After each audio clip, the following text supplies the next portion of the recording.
it's so easy to get sucked into the technology landscape and get so hyped up and excited about, look at all this stuff that it can do, and you forget, remember what it's like to get shot at. Good. Remember what it's like to get an RPG exploding next to you. Good.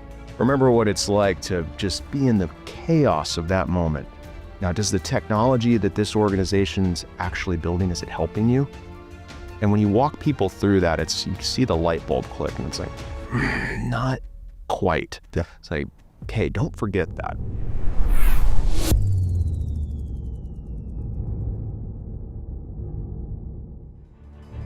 This is All Quiet on the Second Front, a podcast where boring conversations around defense tech and national security come to die.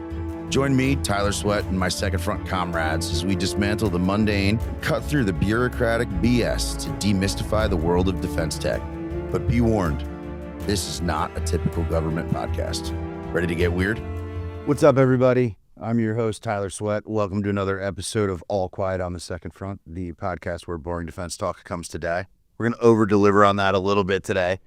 We got a longtime friend, partner, comrade in arms here, John Goodson from Darkhive. Really excited, one, to have you here, so thanks for making time. You got a ton of shit going on. And two, excited to talk through kind of your story and your journey and what you're doing and some of the learnings. So, welcome, brother. No, great to be here, dude. Thanks for having me. Hell yeah, man. Where I think we've both laughed about like how small the world is sometimes and all of these weird shared connections. But for folks who haven't had the opportunity to go down the rabbit hole with you, like give a little bit of your background, kind of who are you, what's the career been, what are you working on now, and kind of take us through that. Yeah, absolutely, man.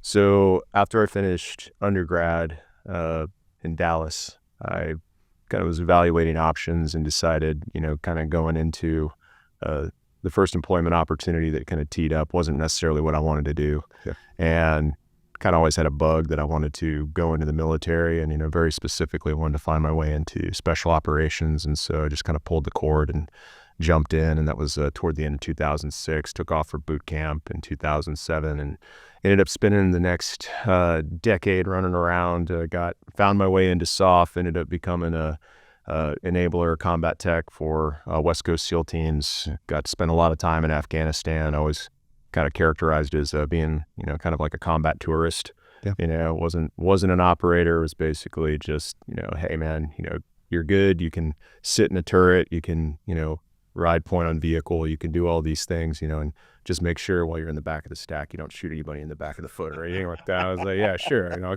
I think I can handle that, and I can run, and I can do some pull-ups. And so, it was great, and I had a great time. I learned a lot, and then, I had a lot of encounters with technology, not working, being able to see a guy, 30 feet from me and trying to key up and not being able to raise him on comms and things like that. Just goofy stuff like that, and software, hardware, all this other stuff. And that just kind of stuck with me.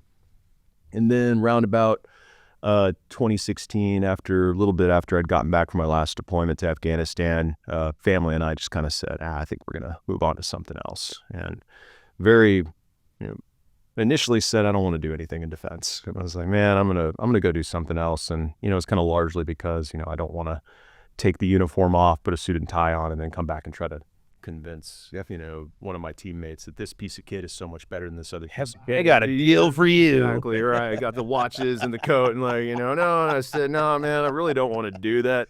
It feels gross. Yep.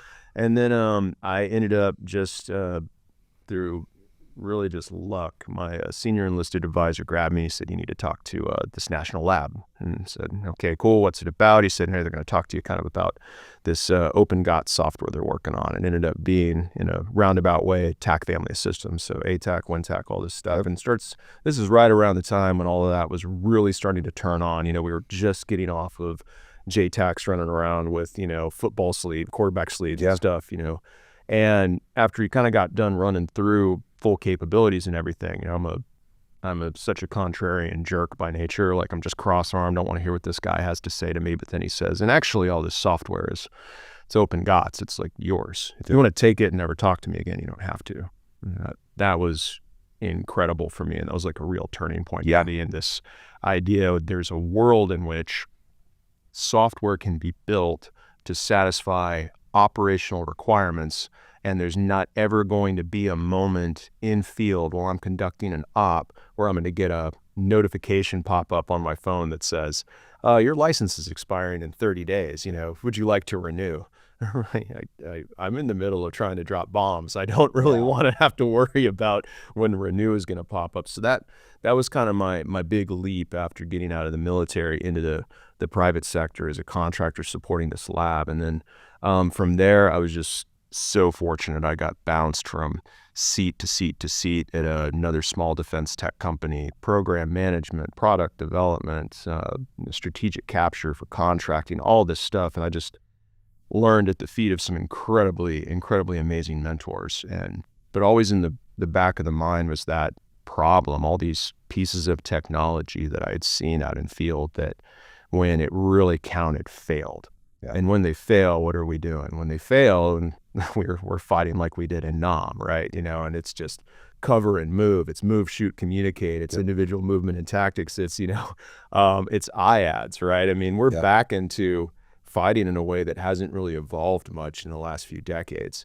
And that right there was where I really ended up focusing, and that I just couldn't get out of my head was when I'm in the middle of a fight, there seems to be this wall that gets thrown up between technology and real innovation, and clearing that hurdle and actually providing meaningful value in field, like actually helping us fight better. Yeah. And that was really kind of what led me and my partner, Steve, who I'd worked with for many years at our last company. He built everything. He led our entire software and hardware engineering team, and he's just an incredible engineer. He can build anything. And we just kind of put our heads together and said, let's solve that problem. Let's get understand, decide, act. Let's get kill chain closed faster for the guy who's getting shot at. Let's do that. Yeah. Anyway, so that's where we started. Yeah. And that, I mean, there's an awesome career of like sort of from, the battlefield into the labs, into sort of where maybe some of the deeper sort of harder tech is getting worked, into sort of the contract delivery capture. So understanding the business side of it and what that looks like. And then it leads me into sort of the, you go from uniform on to now founder, raising money, scaling a startup, right? Like doing the cool guy stuff. Right. Talk to me about that, right? Because I think we see a ton of questions of folks that come from it, and there's, questions around like, how do I know if I'm right for it? Like, what are you learning? What are you surprised about? Kind of that journey, and then tease a little bit too, like, don't be shy, like, what's Darkhive up to, and like, what are you guys working on there? Yeah, absolutely. I've gotten the question a few times, did you always want to be an entrepreneur? Did you always want to start a company? Other things like that. And I'm like, no, I'm just a dumb enlisted guy at the end of the day. And ultimately have always just kind of done the thing that I felt team and community needed. And so at the time when I got out of uniform, team and community needs me to go out there and pound the pavement and hustle hard to deliver capability through TAC family of systems. Okay, so that's what I'm going to do. And then as it became more and more evident that what I needed to do in order to truly try to move the needle in that area that was just mentioned, close kill chains faster in a place that is horribly underserved right now, which is truly on the tactical edge, not in pre-contact. No, contact has been made. We are now in a fight. Technology needs to exist there, need to enable a fire team and a squad to understand, decide, act more rapidly than our adversary. I want to have effects there. The only place that can do that, I can't do it at a company that exists today, because I truly felt at the time and still feel today that people were not actually addressing that problem in a way that it needed to be. And conclusion I kept coming back to is it's because we either have companies that have not necessarily been founded or led by folks who have experienced that in their life. The folks that are being brought onto those organizations to kind of be the subject matter experts to help kind of influence and guide to solve those problems don't necessarily have the voice they need, or in some cases, it's so easy to get sucked into the technology landscape and get so hyped up and excited about, look at all this stuff that it can do, and you forget, it's like, remember what it's like to get shot at. Good. Remember what it's like to get an RPG exploding next to you. Good. Remember what it's like to just be in the chaos of that moment.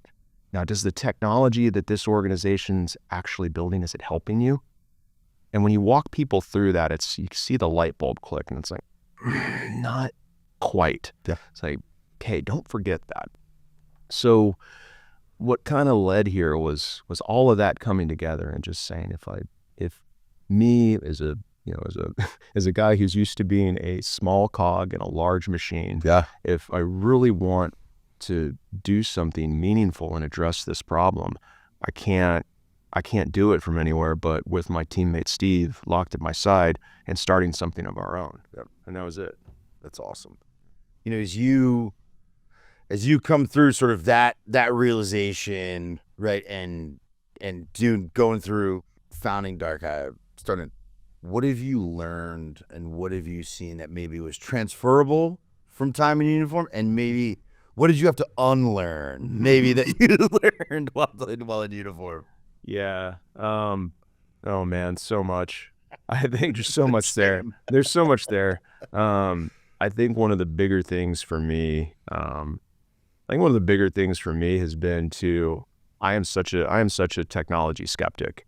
I think that a lot of people who arguably more experienced and just better people than me that have sat in the CEO spot are incredibly open-minded, are always forward-leaning in adoption of new technology and whatnot. I am not at all. I think of myself as being kind of the status quo person that you have to convince. I'm the person that is going to give your new technology maybe 3 tries if you're lucky before I incorporate it into my workflow. And so in some ways, it's been very helpful for me to, I think, unlearn some of that. But at the same time, I'm really happy that I haven't lost that perspective, because when we're going through and reviewing workflows and looking at the products that we're developing, and we're really trying to get into the mindset of what it means to be not the early adopter, not the one guy in a platoon who's always the one to break open new kits, stay late trying to get it work and all this other stuff, because that guy is not representative of everyone who necessarily has to adopt what it is that you're building. I want everybody else who's like, I don't see a reason to change the way that I'm doing things right now. And how do you provide an order of magnitude greater value to that person to drive them to adopt and change, to really evolve TTPs around something that does provide that value? And so that's kind of been the big stuff for me. And then obviously all the other fun stuff that you know quite well, which is, okay, now I have to figure out what fundraising's like, and I have to figure out what it's like when an organization grows from 3 people to 40 very quickly. And a lot of it is, and at the same time though, it's a lot of the same stuff though. A lot of it's transferable, right? It's leading teams, generating consensus, trusting your teams. Just thinking about what it means to pull together a mission and get an op board or an op board and a Warno put together and go out there and execute a mission. It's like everybody has their lane, everybody puts their work in, you trust your team, and you go out there and you get the work done. And so a lot of it has been transferable. And then just learning the industry specific side has been a little bit difficult. On the scale side, and as you talk about sort of like building that high performing team, right, one of the interesting learning, but things that were maybe a little bit less transferable initially is, for me at least, was, hey, in certain organizations, when you got the uniform on or working for the government, you've got like an assessment kind of pipeline that is bringing kind of top talent in. When you're building that yourself, you kind of own that pipeline, and there's these demands for your time. And it's like, we've gotten back to the like, cool, like you need to be able to, as we're hiring now, you need to be able to like look me in the eye and convict this hire of being, hey, if we're telling a story in 12, 24, 36 months about some great strategic outcome, can you convict this person of like being a player in that story? Mm. And so I guess I'll frame that using that sort of context of like where I'm trying to wrap my arms around it.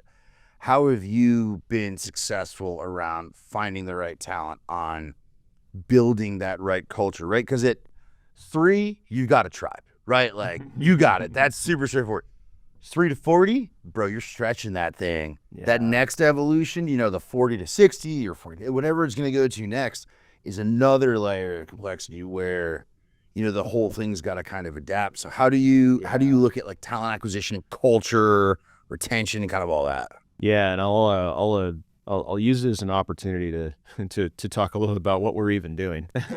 So the way that we went about kind of structuring our approach to this incredibly crowded space in autonomous robotics, but informed very much from personal experience, not only for myself, but obviously several of our other veteran teammates, and then a lot of engineers that have spent a lot of time in field, like my partner, Steve Turner. Yep. When we looked at it, we said, well, we need to solve for the largest pain points for operators, and a lot of that comes down to cost, comes down to ease of use, comes down to integration with the stuff they're already carrying. Do not give me 20 pounds more worth of kit. I will kill you, right? Yep. And then the other pain points that are largely felt by the program office, which is proprietary, vertically integrated, closed. Tell me how what you are building plugs into this family of systems that I inherited or that I've been building for the better part of 5, 10, 20 years, whatever it might be. So by kind of laying out all of the different pain points for the market we were trying to serve, what we wound up with, honestly, and back to your question, is we wound up with an answer to what you really need to get people bought in and convicted to, in something that you can say concisely to them and something they can latch onto that really helps them be in it for the long haul, honestly. So whether it is an engineer who's been working in this space for a very long time, and they say, one of my biggest frustrations in this space is that every single time that I want to use something or build something or leverage a piece of open source software or contribute to an open source community, I basically run into a brick wall, and management tells me, no, that's not how we do things. We build our own vertically integrated closed stack. Yep. I don't care that you want to contribute to the PX4 autopilot community. That's not what we're doing here. Like, you're just going to give away all of our advantage, all of our secret sauce. And engineers, rightfully so, who benefit so much, whether it's in personal projects or certainly in the things that they'd like to pursue for professional work, and they're rubbing their heads like, this would be so much better and easier, and I'd be so much happier in my work if I felt like I was contributing to a broader effort, to something that was actually going to benefit not just my team, but something that really feels like a community even outside the walls of our company. So when you come to the table with that and say, we're not only forward-leaning in the tech stack that we're building, but we're also looking for ways to be good stewards of the community and participate in things like whether it's ROS or whether it's PX4, other initiatives like that have these incredibly large communities. Let's be good caretakers of it. Same thing with the TAC family of systems.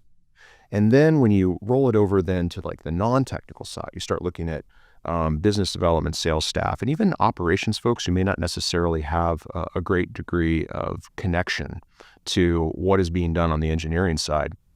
What are some of their biggest pain points? Again, looking at, growth revenue. Yep. Well, so I'm supposed to be your person that has to go out there and sell this thing. These are the pain points that I know from this community. If you're bringing people on board who have a lot of experience in autonomous systems, particularly within defense applications, or say, these are all the pain points that I know. And when you roll through everything that I just described for our approach to building these things, where we are going for the most affordable, low-cost solution, great. Okay, so I can absolutely have a value proposition in selling user-facing and then program office-facing. You say ease of use. Anybody can pick it up and start using it instantly. That's phenomenal. Users, great. Oh man, I don't have to go through 4 to 8 weeks of training to learn how to use your kit. Great.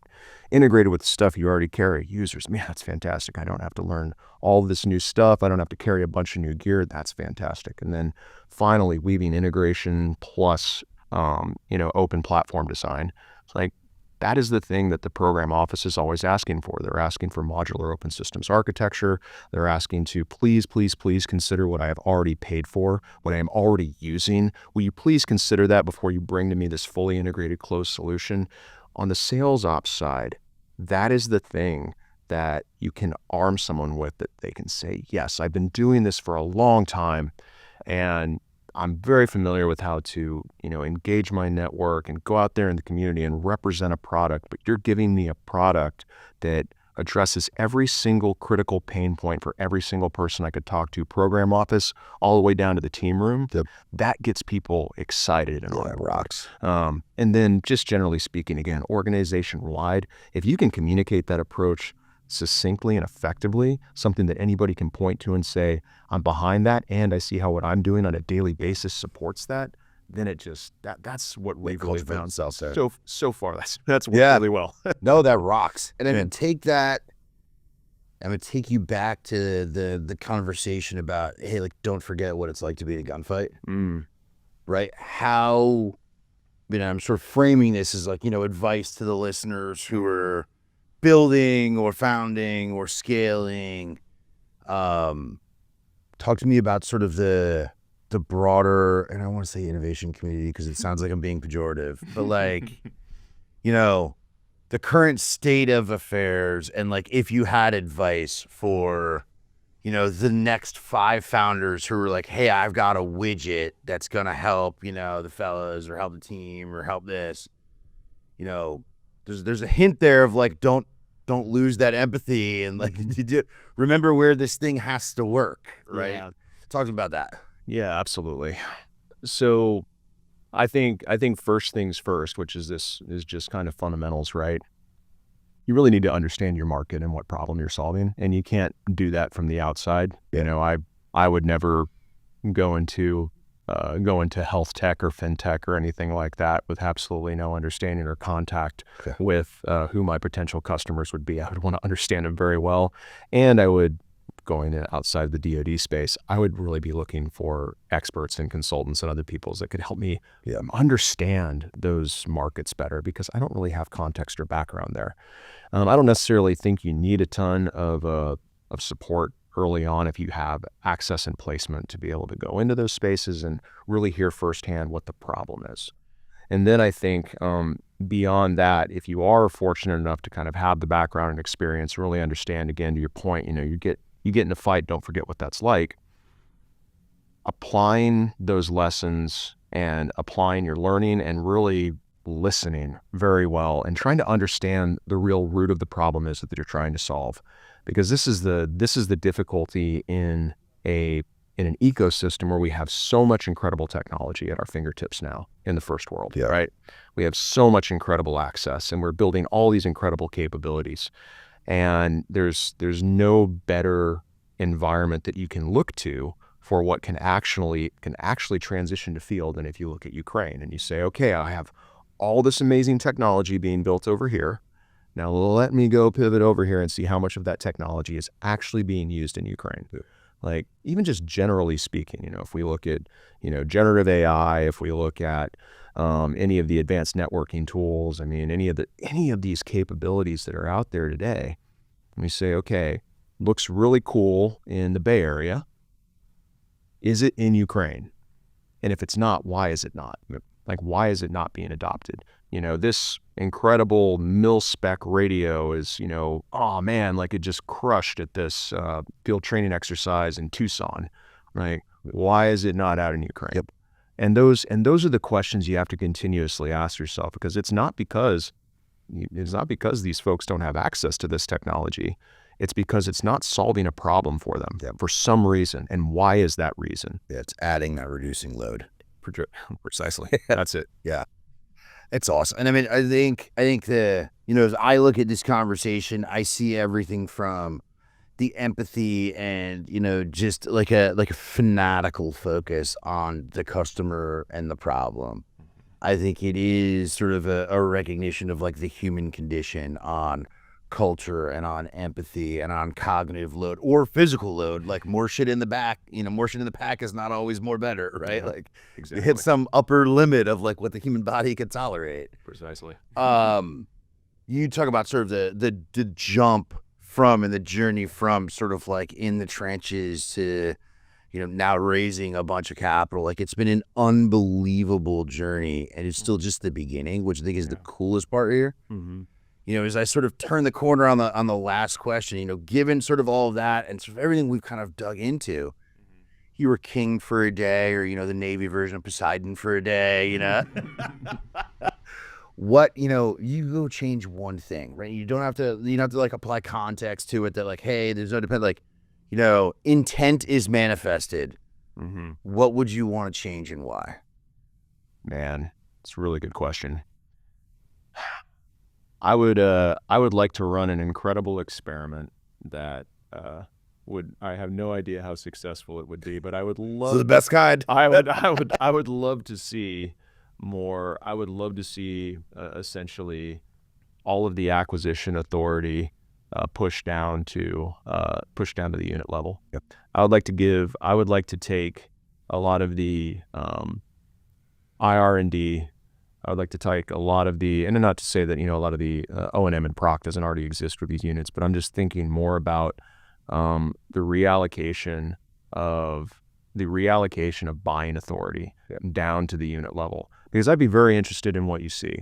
In some instances, there's going to be a lot of the 10-year problem is not going to be addressed, but it's shocking to me, as I'm sure it is to you. I mean, when you're out in the world, I've encountered folks who are trying to basically winterize their Humvees, but being told that they don't have any budget left because there's this cool new AI thing that they got invested in, and it's with command funds, things like that, where it's things like that where the focus on the 5-10 year problems sometimes completely there's a 3-foot problem. Exactly. Yeah. And you wind up again with folks who are and this is one of the reasons why there's such a disconnect sometimes between the folks who are doing the incredibly hard work of trying to solve the 10-year problem and the folks who are out there trying to fight the fight. When these folks who are solving the 10-year problem are continuously disengaged from the folks on the front, then these guys have no buy-in when the 10-year problem finally rolls through with the solution, and all sorts of nuance there. As a sitting member on the HASC recently, like, he talked to me about some of the interesting things or concerning things you're seeing, and I'll protect the names of the innocent, but he was like, hey, I see like these UFR requests from COCOMs, and then I see the budget requests from services. And I'm like, hey guys, like, do you talk? Because you're not asking for things that are like, they're just, to your point, they feel wildly divorced. Yeah. And that's something that we got all sorts of problems there that need to be addressed. And I mean, I think that's like maybe the last big lesson for me in this space that, maybe would ever be helpful for folks, for anyone who cares. Yeah. But it's something that I'm seeing a lot in this space, is that we can find these problems and we can work to address them, and particularly in the domain that we operate in, which is building a piece of hardware that will be sold to somebody. Yep. You can solve for these problems and still find yourself in a situation where there is no documented requirement for what you have built and no clear pathway to transition. And some folks have a lot of hard opinions about that, which I understand. But at the same time, from inception, if you don't have an understanding of the processes you need to go through to get that requirement in place, or how to put yourself in a position to find and figure out how your technology addresses a particular requirement, we can be mad about it all day long, but those are the conditions we currently operate in. And so then back to your point, like, how are we working through this process of requirements definition, ensuring that it's being rapidly informed from what we're encountering in field, and ensuring that as industry, we are properly aligning ourselves to be able to satisfy those requirements by being plugged in at the tactical level, being plugged in at the program office level, and not necessarily just raising a ton of cash, building something, and then stomping our feet when the requirement doesn't actually support it. Yep. Yeah. I like that. Brother man, it's always a pleasure. I am, I guess you know this, biggest fan. Thank you for spending some time and sharing with everybody, dude. We're going to love this. So I appreciate you. Heck yeah, man. Hey, thanks for tuning in, everybody. Cheers.